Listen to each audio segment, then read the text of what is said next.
Madami nagtatanong kung ba't di na daw ako nalaban. Dahil ba talunan ako, matambakan ako. Di porket nadapa ka na isang beses, di ka naaaon.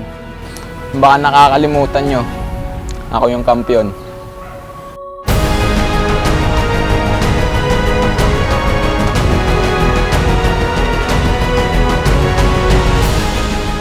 Yung pinaka-advantage ko, hindi niya pa alam yung laro ko. Hindi niya pa na-check kasi hindi niya pa nakikita.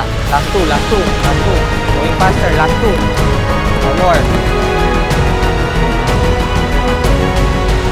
Sa tingin ko, lamang na lamang siya sa laban na to dahil sa dribbling skills niya at saka sa tingin ko, alam niya na yung laro ni Arsenal.